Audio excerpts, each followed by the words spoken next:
The Pale Hitchhiker. It was raining cats and dogs when I crossed the Alabama line out of Mississippi, passing through little towns, inching along the highway in my old Ford, praying I wouldn't run out of gas. But it was late.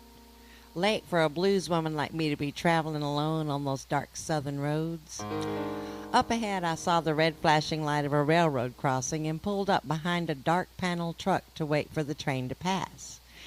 It was one of those long trains, heavy loaded and moving slow, just trying to make the grade. So I shut off the engine to wait it out, and meanwhile, I lit a lucky strike and just watched the rain. That moment had the makings of a song, the kind of a song a blueswoman like me could sing and make you cry.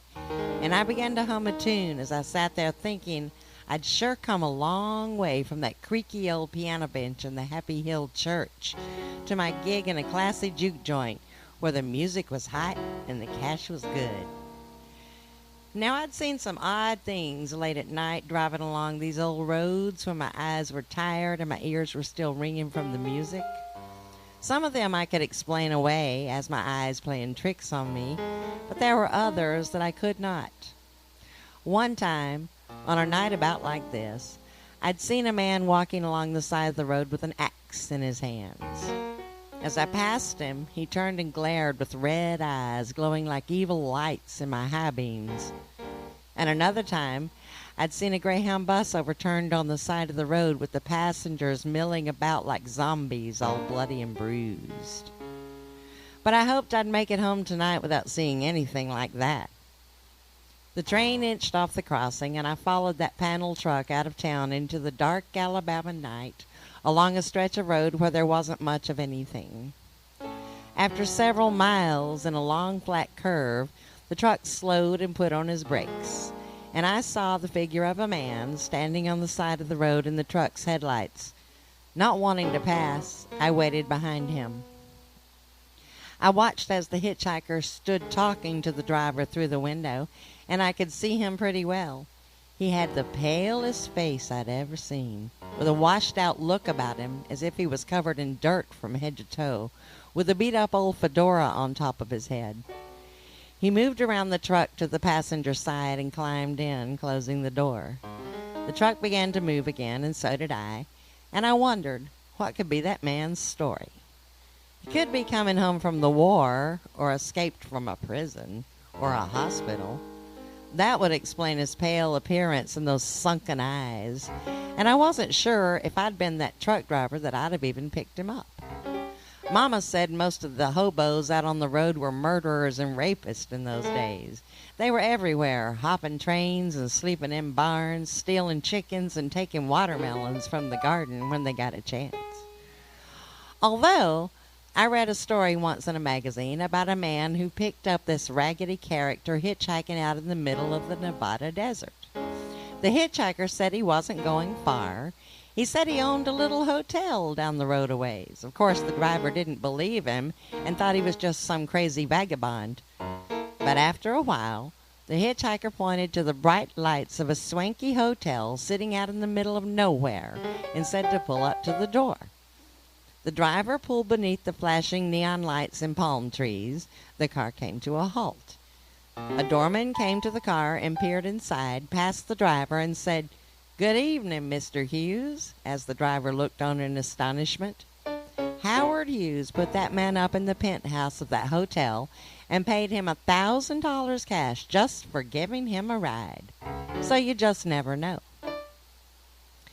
This truck driver was probably a good judge of character, so I tried to stop wondering and just followed along behind. I figured if anything happened, I could do something, because a good blueswoman always packs her pistol, and mine was resting snugly in the glove box. The rain was falling harder now. Lightning flashed and lit up the landscape with a vengeance. The wind whipped the treetops along the sides of the road and whistled through the open car window. At first I thought the truck was swerving in the high winds. It sped up and slowed and swerved again and then came to a screeching halt.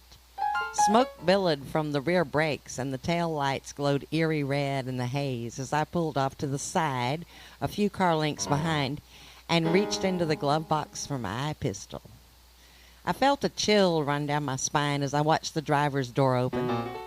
The man leapt to the ground, shining the beam of a flashlight all around. I watched as he ran to the front of the truck and the passenger side, jerking open the door, shining the light inside, and then back to the back of the truck, ducking down beneath the trailer, shining the light around, and I could tell that man was panicked. I opened my car door and stepped out and called to him. "Are you okay, mister?" He spun around and shone the flashlight my direction, blinding me momentarily. "I don't know," he said as he walked toward me, scratching his head. He asked me if I was the one that had been behind him since the train, and I said I was. And he asked if I'd seen him cross the tracks leaving town, and I said I had. And then he asked if I'd seen him pick up the hitchhiker, and I said I did. And I told him that the look of that man just gave me the willies. Then the truck driver just reached out and gave me a big hug and exclaimed, "Thank the good Lord you saw him too, lady, else I'd think I was losing my mind." And then I asked the driver, "Where is he, your passenger?" The man shook his head and threw his arms into the air. "Hell if I know," he shrugged. I asked him where he wanted to go, and he said Tuscaloosa, and I told him that's where I was headed so he could ride along, and he seemed fine with that. Then, I swear to you, lady, I was talking, and I turned to look at him, when that man just faded like actors at the end of a movie. He got real pale and faded off into nothing. And I tell you, ma'am, I'm as scared as a man can be right now. I wasn't feeling much better myself as I looked around into the dark woods along the side of the road with that wind howling and the lightning flashing. "I tell you, mister, I'd really like to get out of here," I said, turning to go, when the truck driver said, "Wait, there's a diner about a mile down the road. Why don't you follow me there and we can get a cup of coffee and talk about this?" I followed him to the diner, and when we went inside, there was an empty booth and we sat down. The waitress came and asked what we'd like, and then she said, "You two look like you've seen a ghost or something." "We'll take 2 coffees and some pie," the driver said, and the waitress went away to get our order. "Wonder why she said that?" I asked the truck driver. "Beats me," he replied. "All I know is I ain't never picking nobody up again."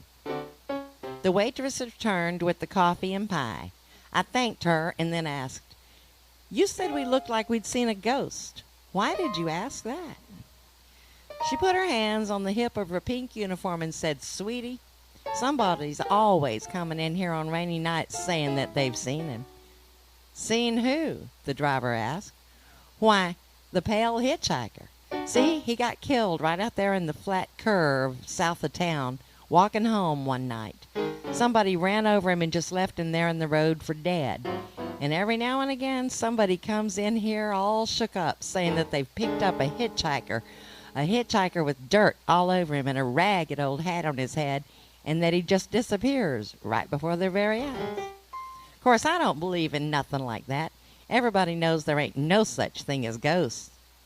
The waitress left us her ticket and walked away. "Well, if that don't beat all," the driver said.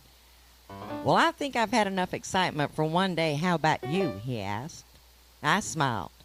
"I'll say, but thanks for the coffee and the pie, mister." At the intersection up ahead, he headed west and honked his horn goodbye at me as I headed for home. When I got home, I sat down at the piano. I had a song come into mind. "Have you seen that pale hitchhiker out on the highway late at night? Oh, have you seen that pale hitchhiker out on the highway late at night?